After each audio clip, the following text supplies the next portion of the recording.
Adaptations are as varied as anime itself. The art of adapting a work from one medium to another requires a series of careful decisions. By looking at how individual adaptations turn out, we can examine the priorities of the staff, as well as the way in which different mediums interact. As with many KyoAni works, Miss Kobayashi's Dragon Maid changes quite a bit from its source material. The entire plot structure is totally rearranged. A large amount of material was added, and the show is just generally refocused in order to emphasize different aspects.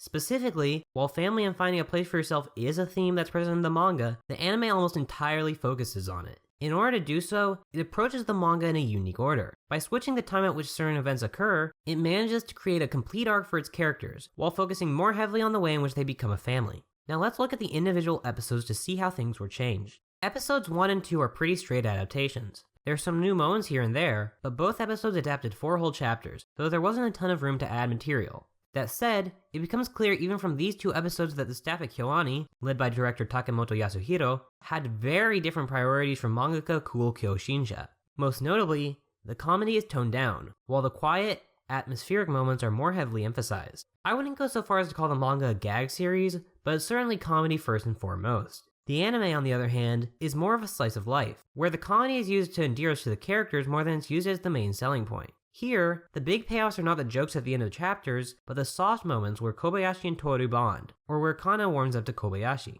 Episode 3 is when the show really starts diverging from the manga. The entire new apartment thing is totally anime original, but it works really well. First, it ties together a number of one-off chapters focusing on the apartment and where they live. Second, it increases the focus on the family theme. By having the 3 of them get a new apartment, the show emphasizes the fact that Kobayashi's family is expanding with the addition of Toru and Kana. Once again, while comedy is present here, the show makes an attempt to focus more heavily on the warmth of this newfound family. Another important aspect when looking at episode 3 is that it shows how the anime is structured. In the manga, new character interactions are all somewhat haphazard. In the show, they're built so that they come at somewhat regular intervals, then allowing any results of the introduction to be addressed quickly. In episode 2, Kana arrives, and in episode 3, they have to get a new apartment. This is a trend across the episodes. As soon as new characters are introduced, the show explores the way in which their introduction will affect the plot and the life of their family. Episode 4 is notable for being the first episode to adapt only 2 chapters. To do this, it creates the entire preparing for school scene out of nowhere. Given that this makes up a significant chunk of the episode, it's quite relevant. Even more importantly, this scene directly states one of the core themes, the way our differences can divide us, and the importance of accepting those differences and attempting to forge bonds. Even little moments like Kobayashi getting Kana the trinket she wanted was, while present in the manga, given more focus here, making it a more important emotional moment.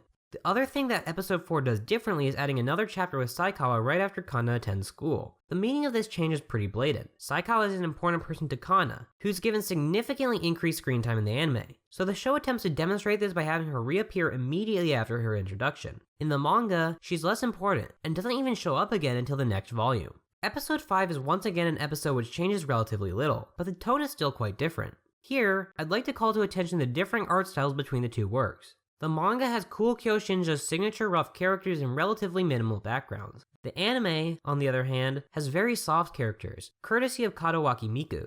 In addition, the background art is remarkably simple in its beauty. Unlike many recent KyoAni works, this show declines a heavy usage in effects in order to go for a flatter approach, which serves to emphasize the warmth of the family. These little changes in art drastically alter the mood between the 2 works. Episode 6 is mostly the same, though it combines 2 chapters in order to focus on the other families in the series. In doing so, it adds new material, particularly the content focused on Makoto and Fafnir. I'm especially thankful for their decision to add this, as the conversation wherein Fafnir declares Makoto to be a hit only serves to emphasize the importance in finding family to an even greater degree. Episode 7 is mostly played straight. The one thing it does change is to add more characters to the beach chapter. All in all, this part is almost unchanged, though it serves to demonstrate the much greater importance that Kobayashi's newfound friend circle has to her. The anime is very focused on Kobayashi's character arc. While the manga does cover that, it does so in a different way, and it isn't anywhere near completion. KyoAni's focus on her slow opening up to others is an effective choice that demonstrates their skill in adapting content even when it isn't over.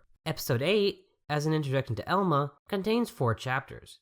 As such, it has very little new material, and doesn't diverge all that much from the manga. That said, it still comes across as a very different work, primarily due to the episode direction of Yamada Naoko. Her focus on Kobayashi's discomfort with physical interaction is excellent, using her masterful understanding of human body language perfectly. This is really an area where the manga never could have hoped to compete. It's simply nigh impossible to nail body language in a manga the way KyoAni's character acting can. Episode 9 only borrows from one chapter, and it's here that I have to talk about a glaring omission in the anime, Iruru. Iruru is another dragon who shows up at the end of the 3rd volume. To be honest, a lot of Iruru's early chapters are pretty bad, and her design is frankly awful. As time goes on, she begins to actually fit in the manga, but the anime simply decided not to include her so as to avoid distracting from the show's core. As a result, some episodes had to be changed a significant amount in order to account for her absence. Episode 9 is one of these.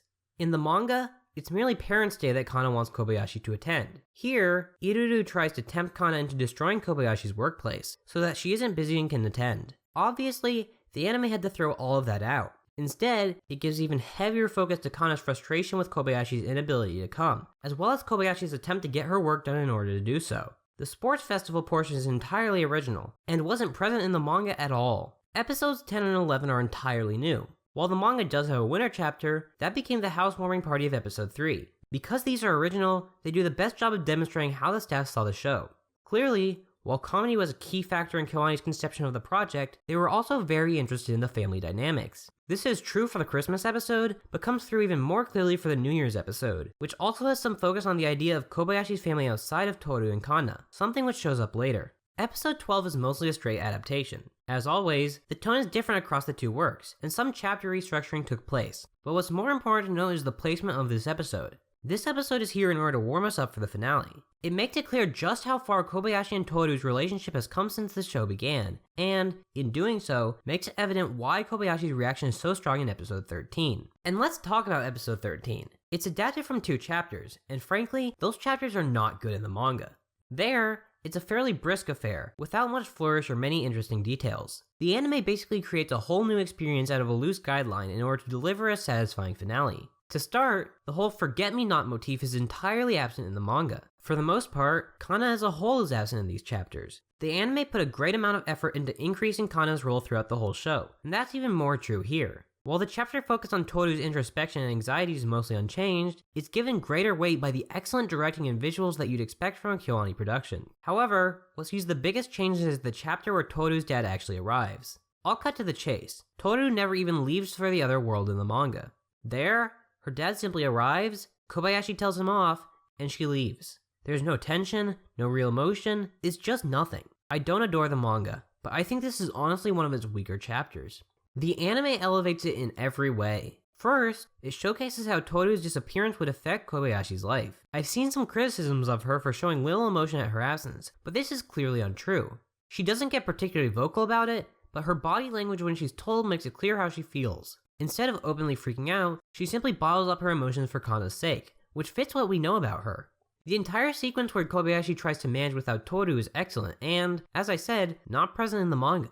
Seeing Kobayashi struggle to be a single mother is great, but I really want to highlight how Kana behaves. She's such a good girl that she tries her best to help Kobayashi out in this trying situation, but she's just a kid and needs support.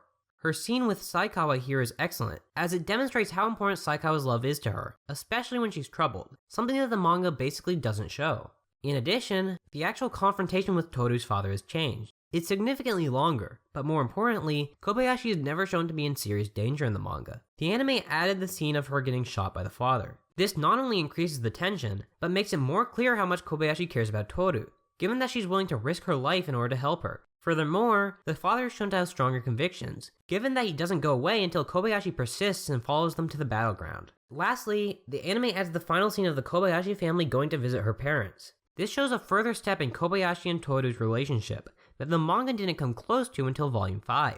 As I said, family is much more central to the anime than it is to the manga, and ending on this demonstrates that. I absolutely prefer the anime, even though I'm aware that some prefer the manga. The ultimate truth is that they're very different works. Simply comparing this to Cool Kyoshinja's other adaptations demonstrates how differently manga by the same creator can be interpreted.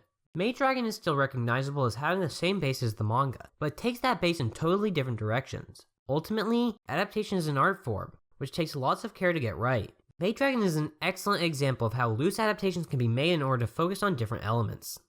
This video and others are made easier because of the patrons you see right now. Special thanks to Yerden for being a $10 patron. If you'd like to support my videos, please support my Patreon, and consider following me on Twitter or checking out my blog for more content. I hope you enjoy my future videos as well.